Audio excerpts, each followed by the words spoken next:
She was Hollywood's freshly minted princess, plucked from YouTube covers and High School Musicals by Steven Spielberg himself, yet somewhere between curtain call confetti and red carpet flashbulbs, that glass slipper cracked. Imagine being told by the Maestro that you're the next Natalie Wood, only to hear 3 years later, through a grapevine humming louder than a TMZ drone, that he now calls you a nightmare to direct. The industry's most famously diplomatic director rarely dishes dirt, so the rumor landed like a champagne flute on marble, echoing through talent agencies, Disney boardrooms, and anonymous Reddit threads alike. It didn't help that veteran crew members started dropping cryptic anecdotes, missed call times, tears behind trailers, a diva-level refusal to sing in anything but optimal humidity. And while Spielberg's camp issued the classic no comment, insiders swear his grin curdled the moment the last reshoot wrapped. But that, dear viewer, was merely the pre-show murmur. The real discord began once the spotlight dimmed and the social feeds lit up. Backstage at West Side Story should have looked like a Broadway love fest. Cast huddles, impromptu salsa battles, maybe an I Feel Pretty sing-along between takes. Instead, eagle-eyed fans noticed the film's breakout pair, Rachel Zegler and soon-to-be Oscar winner Ariana DeBose, abruptly unfollowing each other on Instagram quicker than you can say Jets versus Sharks. That tiny blue one triggered Sherlock-level sleuthing, leaked group chat screenshots hinting at passive-aggressive shade, a since-deleted story where DeBose joked about narcissism and twirling skirts, and whispers that Zegler's entourage monopolized rehearsal space, forcing other dancers to practice lifts in the parking lot, cue rain-slick asphalt and bruised egos. Then came the Ansel Elgort allegations. Castmates spoke up. Zegler, famous for hashtag activism, stayed silent. The internet side-eyed harder than a judge on Drag Race. Was the social justice songbird suddenly mute because the controversy perched too close to her co-star? Those ripples of doubt traveled straight into her next gig, gathering mass like a snowball barreling downhill toward the most sacred cottage in Disney lore.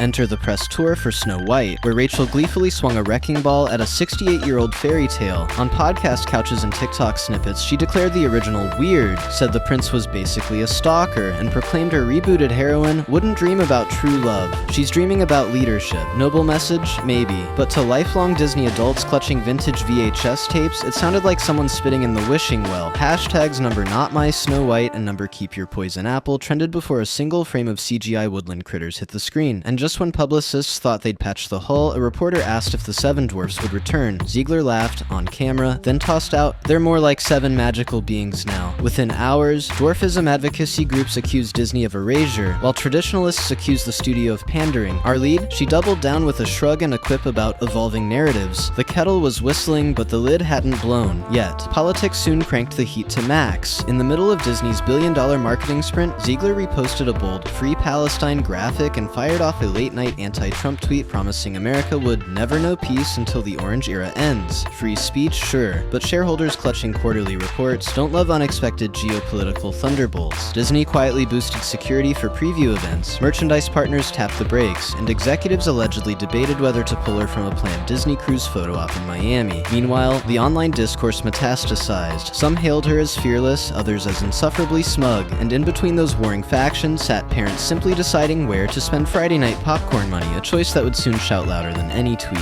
Opening weekend receipts told a grim tale. Snow White managed $54 million domestically and under $195 million worldwide, far short of the $600 million break-even line. Analyst Marcus Ling dubbed it a financial goose egg in a golden frame. Advanced sales cratered amid uproar, walk-ups fell as families chose less fraught fare, and foreign markets delivered lukewarm returns. An internal deck shows Disney anticipated a 35% first-week drop. The actual plunge hit nearly 60, and losses could exceed $100 million.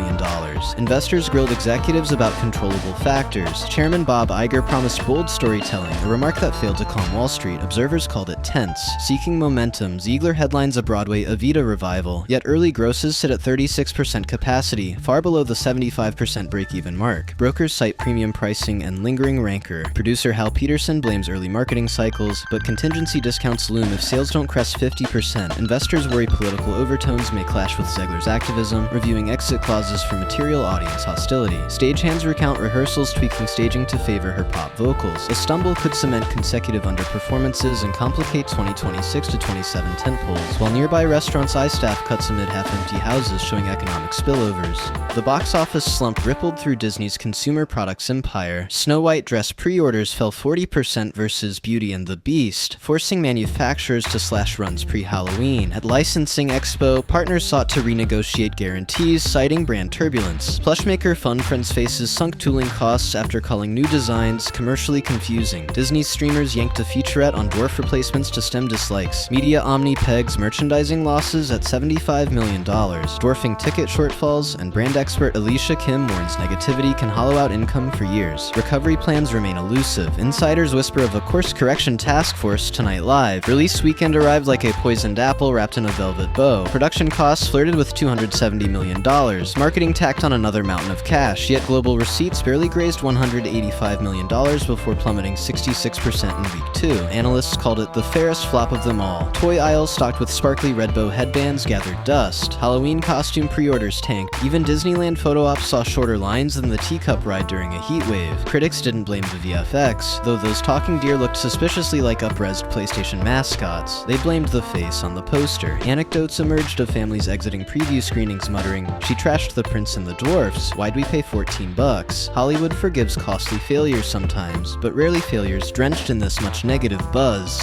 The backlash spooked more than mouse-eared execs. Insurance brokers allegedly erected skyscraper premiums around any project orbiting Zegler's name, while one anonymous producer leaked the phrase "box office poison in a tiara." A mid-budget streaming musical quietly recast its lead weeks before table read. Comic-Con panelists cracked jokes about career self-sabotage speedruns, and Broadway insiders claimed landlords yanked venue options after whispers of her involvement. Even fellow performers chimed in. A Tony-nominated actor subtweeted about rookies who treat every rehearsal like a coronation. The shade wasn't subtle. Agencies, ever fluent in survival, began steering their golden geese toward less radioactive partners, leaving Zegler's reps scrambling to prove she was still bankable. Turning to Disney's live-action gamble, insiders confirm a rewrite erased the dwarfs in favor of magical beings, shaped by activist feedback but condemned by advocates and longtime fans. A promotional roundtable where Zegler called the 1937 classic weird triggered a 480% spike in negative hashtags across 37 countries, including merchandising hubs. A behind-the-scenes clip of the actress laughing that Snow White won't be saved by some prince intensified backlash. Retail giants suspended costume pre-orders pending safety reviews, and emergency marketing meetings stretched past 2 a.m. industry trackers now rank this backlash as the most severe in Disney remake history now.